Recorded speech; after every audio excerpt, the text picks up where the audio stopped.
Hey folks, it's Kat.Beanie and welcome back to another long-term survival world. We are still in the nether looking for those ancient debris.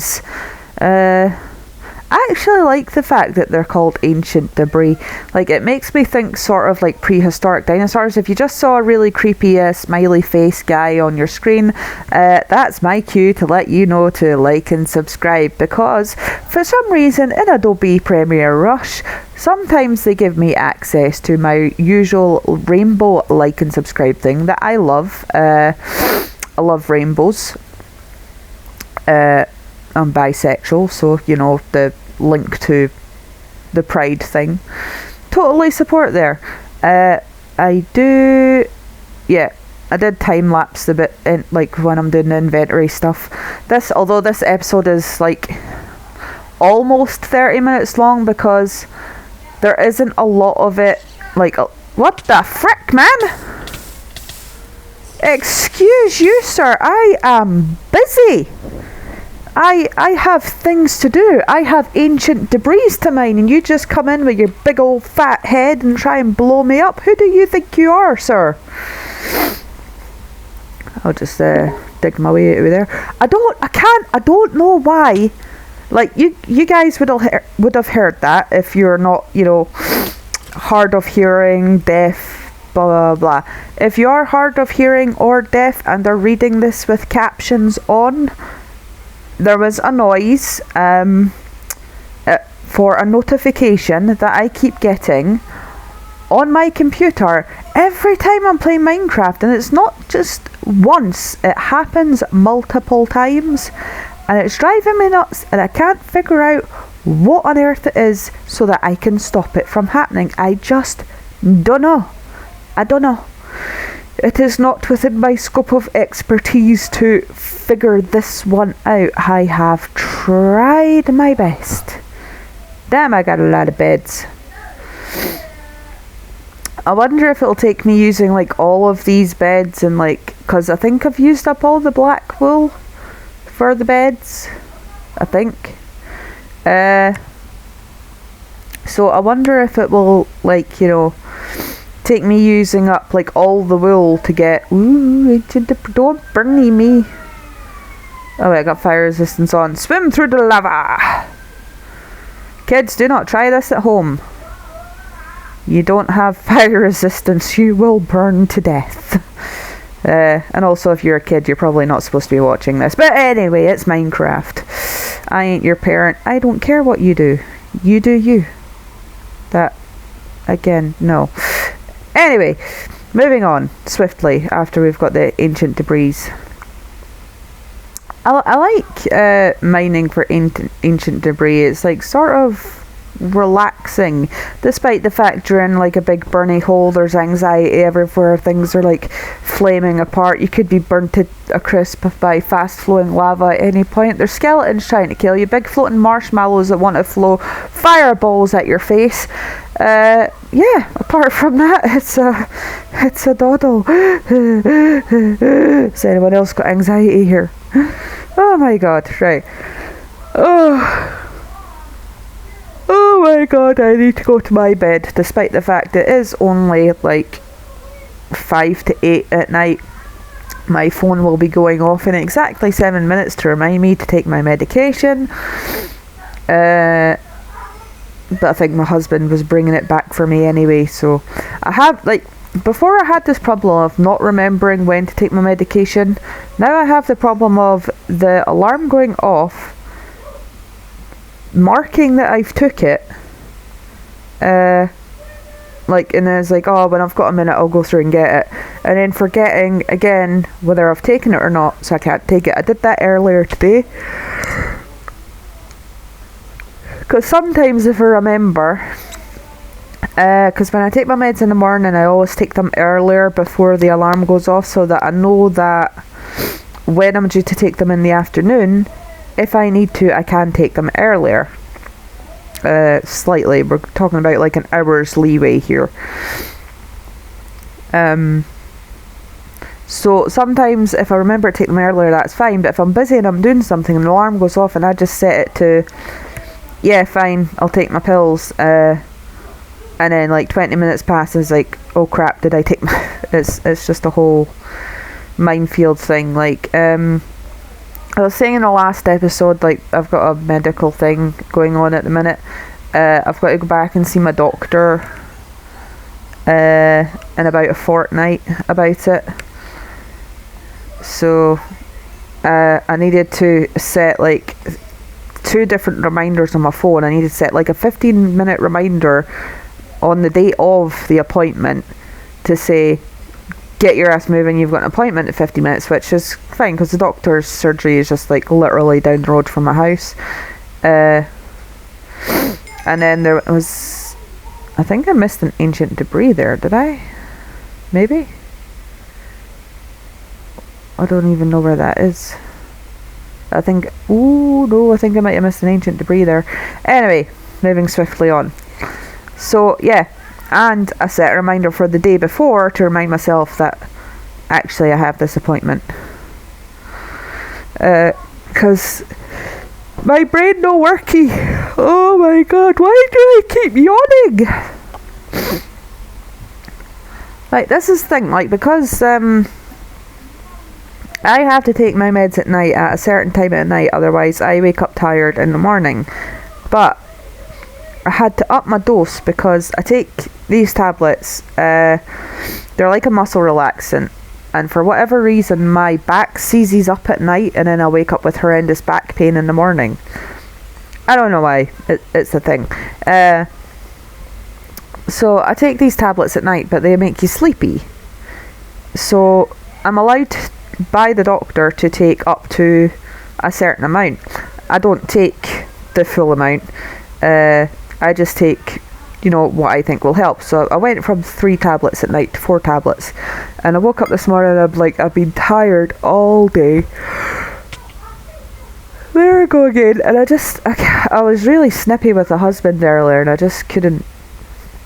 couldn't like function. Like, I do not function well without sleep. I will say I am an absolute nightmare. My husband, God bless him, he has like dealt with this our entire marriage, and even the 10 years before our marriage. But yeah, I am horrendous without sleep. If you ever meet me and I have not slept or had a coffee, run fast, run far, for I be evil. The kids would probably look at me in fear like, oh no. I'm surprised I got through 3 kids with my like sleeping needs, shall we say, because they do be bad.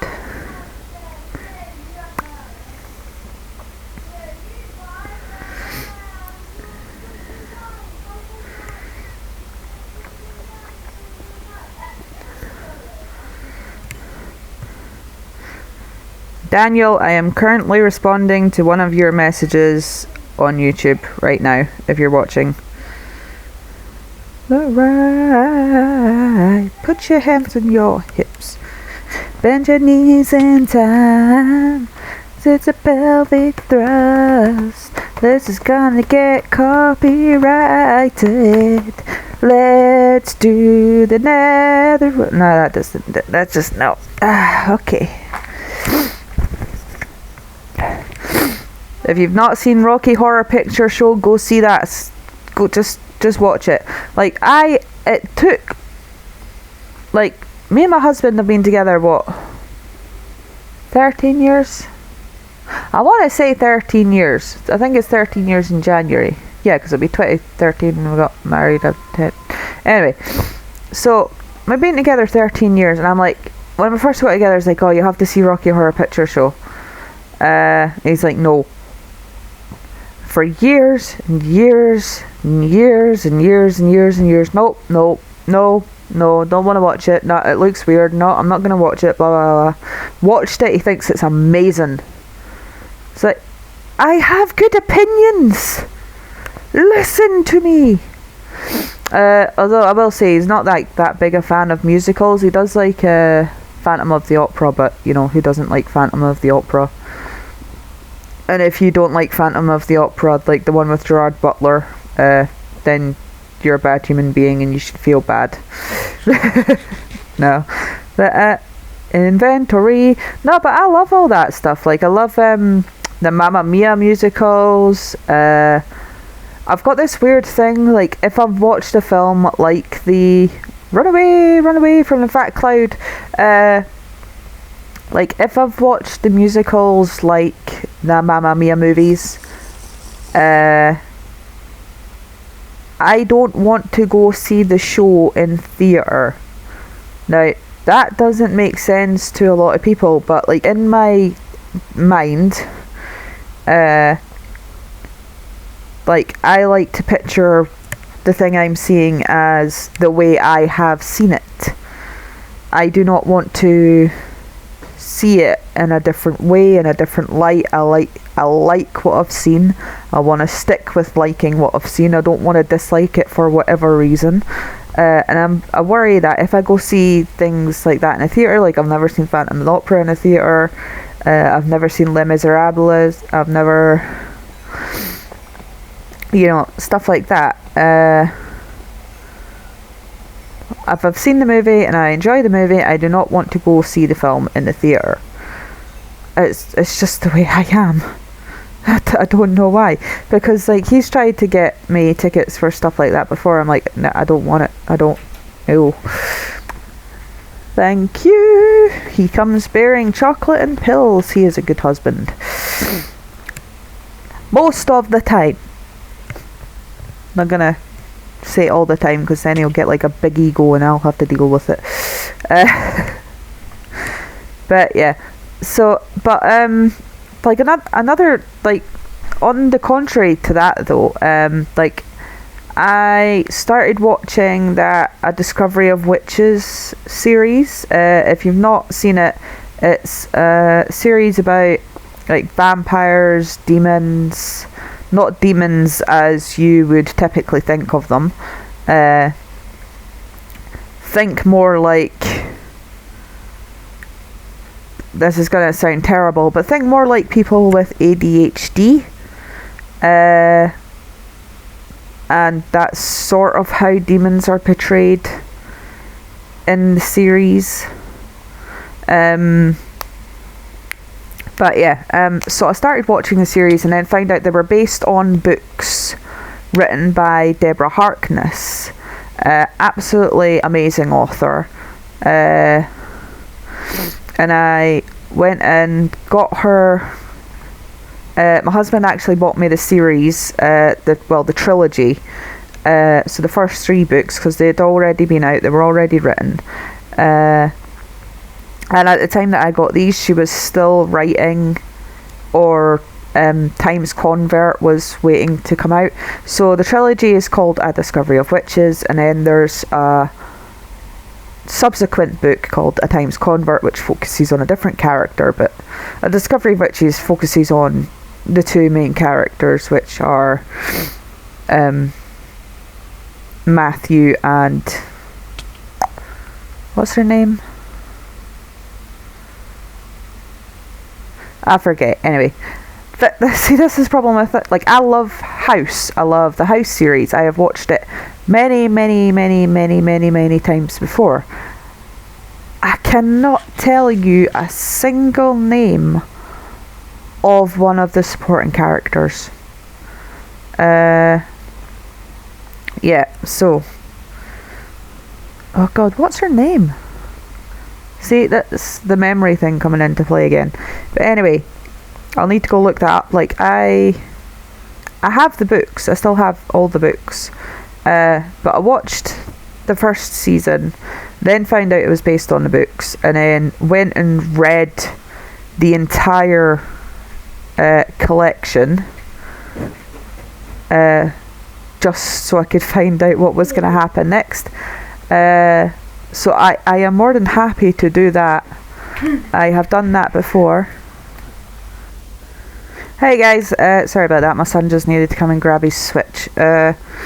So yeah, as I was saying, like, I like the films of the things I like. I don't want to go out and see them in the theatre.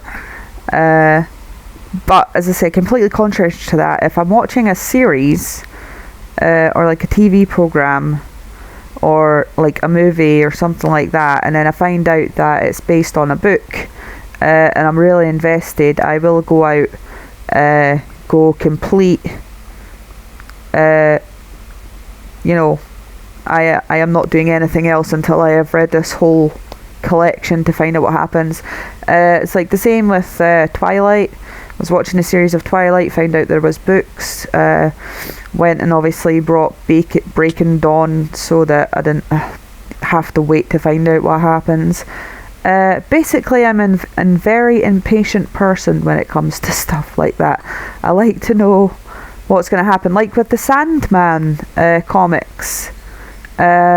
If it, like, any of you guys have seen The Sandman on Netflix, it's based on graphic novels done by Neil Gaiman. Absolutely love the series. Found out they were based on graphic novels. Found out this guy did Coraline and was involved in Terry Pratchett in Good Omens. And I think he done Lucifer as well. But yeah, like, I'm like completely a fan of his now. So went out and bought the entire Sandman collection off of eBay, and I'm making my way through those because I'm a very impatient person that way. Like the patience when it comes to parenting and other stuff is like over the years has, you know, progressed quite a lot, I would say. I used to be a very want things immediately done right then type of person, and it's not conductive to like some things like I wanted to know or wanted to be able to do, but I wanted to be able to do and know them right then and there. I didn't want to have to wait for this or that or whatever. But if you want to do something well, you have to take your time and invest your time and energy. It is like playing the long game, and it is like delayed gratification. But if you want to do something well, you have to invest in putting that time and effort in. Otherwise, it's just not gonna work. Like, I've not seen any proof of when something was done quickly, it panned out for the best. Unless you're talking about, you know, shooting someone up with anti-venom after they've been bitten by a poisonous animal. Yeah, do that stuff fast, please. But, like, you know what I'm talking about. There's always been those things out there that people want, whether it's they want the ability to do something that they can't, but they're not willing to put the effort in to learn how to do it properly, or they have this whim that they want to go do something and it ends up not being a good idea because they've not looked into it fully enough. They're just very impulsive decisions. It's like, just take a few deep breaths, think about it, plan, because I went back to college as an adult to learn how to become a nursery teacher, and it was something I was very passionate about, especially after having my kids, and specifically my kids with additional support needs, and it's not a fast process. Although it's something I wanted to do, it's something I had to have the qualifications to do. I needed to go back to college. I needed to get those qualifications. I think it was 2 years of college I had to do. I did skip a year because my grades were that good. That's not a brag.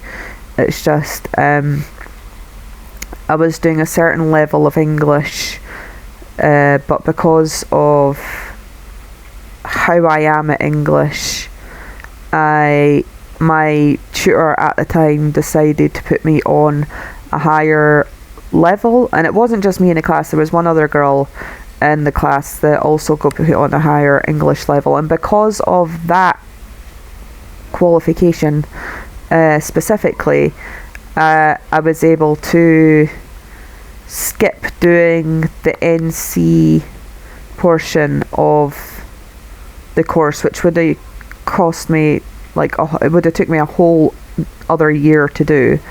I went straight into the HNC, which was fantastic. Although I did have an issue, I did an intro to care course. No.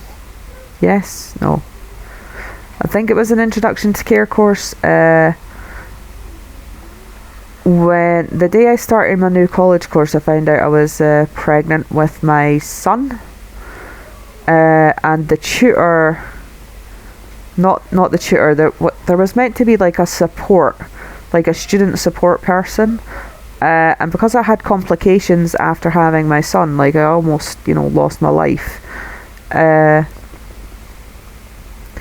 because I took extra time to come back to college, they completely removed all of my funding, all of my daughter's nursery funding, which I then had to obviously find out of pocket, all of my student funding, which means I couldn't rely on that money for bills and what have you, despite me keeping them fully in contact with what was going on.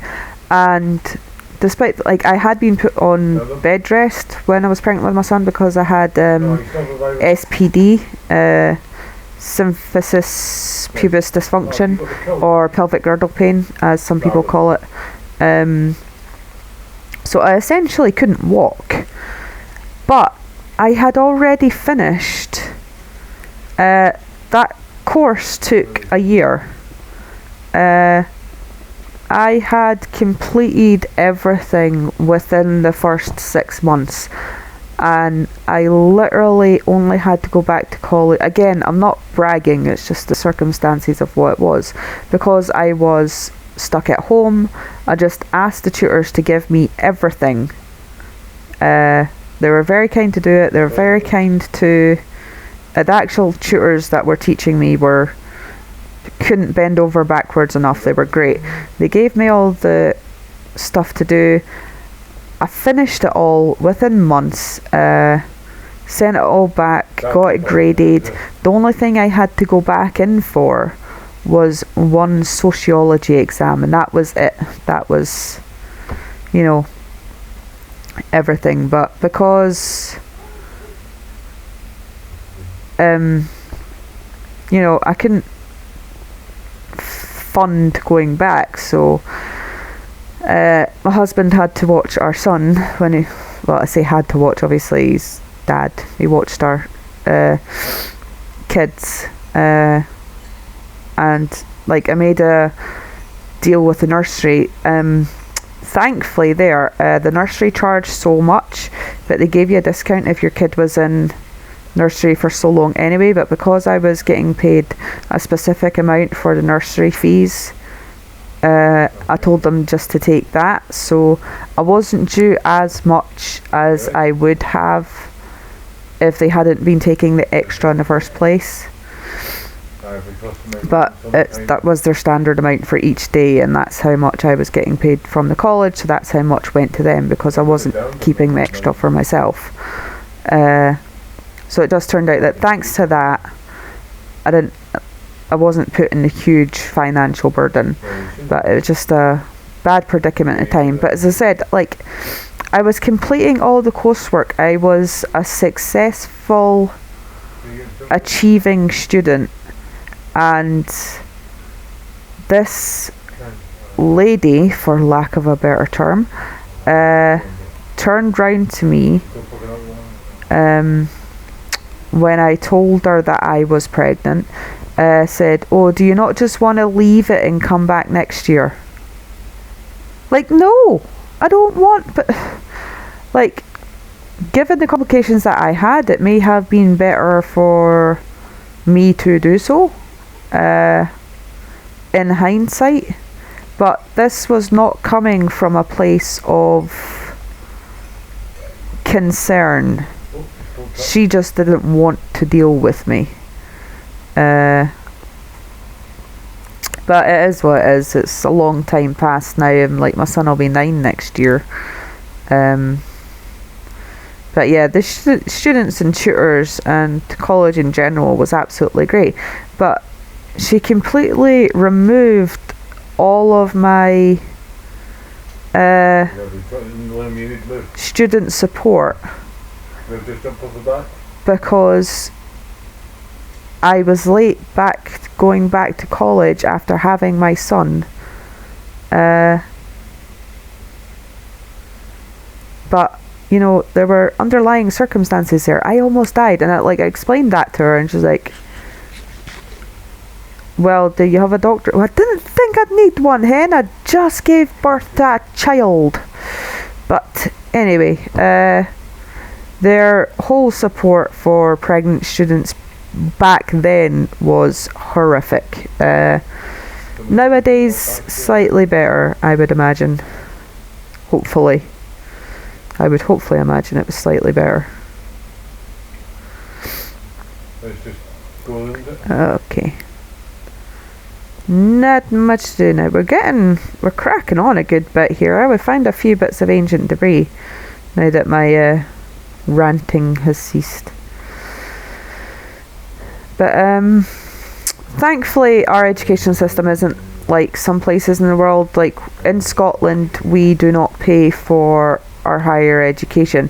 Like you do, you can get a student loan when you do certain levels of higher education, but you pay that back once you're working. See, like there's that notification thing again. No idea where it comes from. Yeah, so you pay that back once you're working like over a certain amount, or have accrued a certain amount in wages. I think I ran out of yeah. But anyway, it is what it is. Right, let's just nip these in the bud. Grab my ancient debris. Anyway, thanks for listening to me rant. More. And I'll catch you in the next one, guys. Please remember to like and subscribe if you haven't before. And I will see you guys later. Goodbye.